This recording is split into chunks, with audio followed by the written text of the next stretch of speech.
Hi, I'm Andrea Lee reporting live with X-Ray News. Today we will be covering X-rays, what they are, and how they work. Now let's go to Natalie for the definition of X-rays. Is an electromagnetic wave of high energy and a very short wavelength, which is able to pass through many materials opaque to light.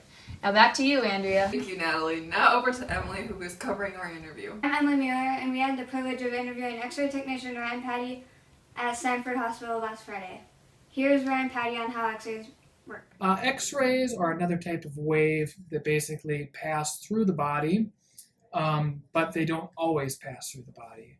What we're looking for with X-rays is the waves that do pass through go onto a sheet of film, or now in more modern digital imaging, goes onto the digital plate and makes a signal.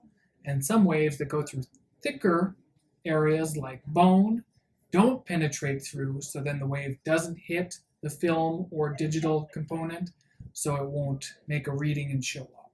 So basically the X-ray waves are what make the picture. Some of the health risks. Radiation is ionizing, so what that does is it takes your cells and it can break them apart into little different, like the positive and negative, and it takes part. Anyway, the point is that it can be related to cancer problems.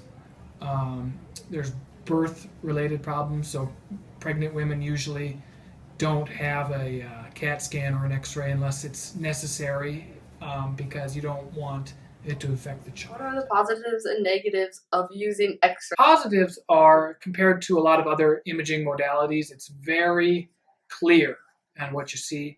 Ultrasound technology is another one that they use that doesn't use radiation or X-rays. I'm going to say radiation, X-rays are interchangeable.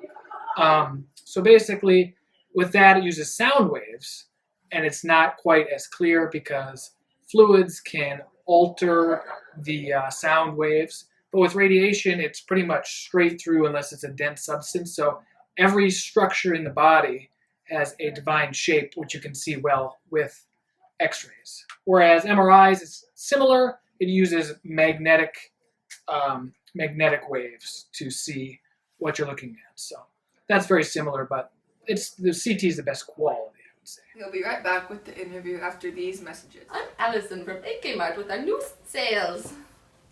First, we have our cereal sales. 20% off all cereals like Kathy Crunch, Crankin' Craves, Lucky Larson, and Sugar Slobs.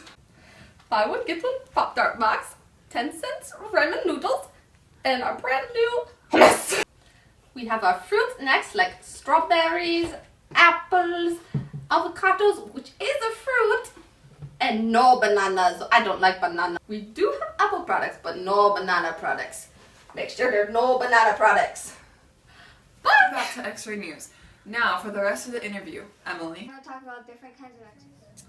Yep, there are our regular X-ray tubes, which you do for mostly bones and people who have a cough, just a regular old straight tube.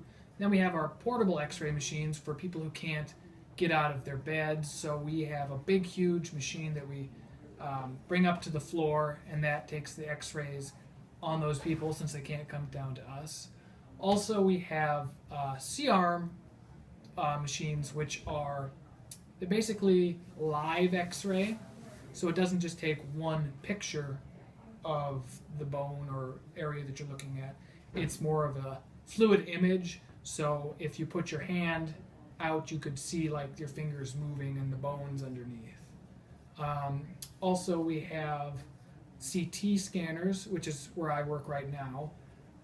Those are three-dimensional X-rays and using the waves from all angles of the body to get a three-dimensional image of the body or whatever body part you're looking at.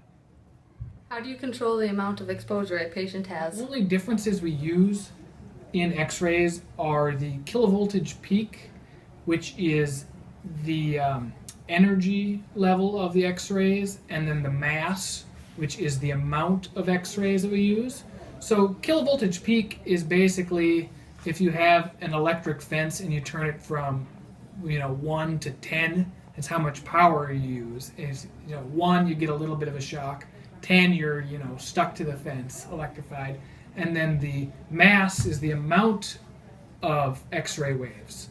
So we can have a little bit or a lot. So that when you vary the two, you can have a very penetrating wave with a high kilovoltage, or you can have a lot of X-rays instead of a little, just depending upon what type of body part or how thick the person is to need to penetrate through their body. X-rays help with radiation therapy. Basically what radiation therapy is if there is a tumor or some kind of cancer or other foreign body that they don't want in your body, radiation is used to ionize it or kind of break it down like I was saying earlier. So you have your tumor and the X-rays go in and they kind of destroy that tissue. So it's a very localized, centralized beam on an area to help destroy it. And they also use radioactive isotopes, which really don't use the waves as much. Now Allison will give some more facts on X-rays. First, here are some things X-rays can be used for.